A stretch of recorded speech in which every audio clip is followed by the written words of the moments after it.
நான் கழித்த கோட்டை தாண்டி வரவே கூடாது. தம்பி லட்சுமணா, என்னை மன்னித்து விடுங்கள். உங்களுக்கு கொடுத்த வாக்குறுதியை நான் அயோத்தியின் மருமகளாக மீற வேண்டியுள்ளது.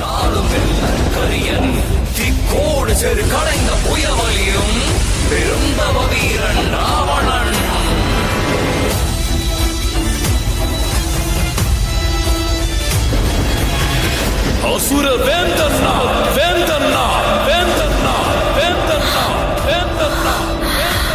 தீய எண்ணத்தோடு நீ இங்கு வந்தது என் பிரபுவிற்கு தெரிந்தால் உன்னை இங்கேயே அழைத்து விடுவார். ராமன் இங்கு வரட்டும், அப்பொழுது பார்க்கலாம். சீதை ஆபத்தில் இருக்கிறாள் லட்சுமணா. சீதா, அண்ணே! லட்சுமணா,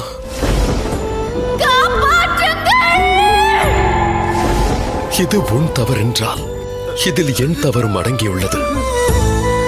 சீதையின் வார்த்தையை உன்னால் மீற முடியவில்லை. லட்சுமணா, என்னை பார் லட்சுமணா. சீதையை தேடி கண்டுபிடிக்க வேண்டும். எனக்கு என் தம்பியினுடைய தேவைதான் அதிகம் உள்ளது. அவள்தான் ஐயா, தேன்மொழியாள் பிரிவை தாங்குமோ? யார் கண்கள் பட்டதோ சுட்டதோ, கார் மழையாய் கண்கள்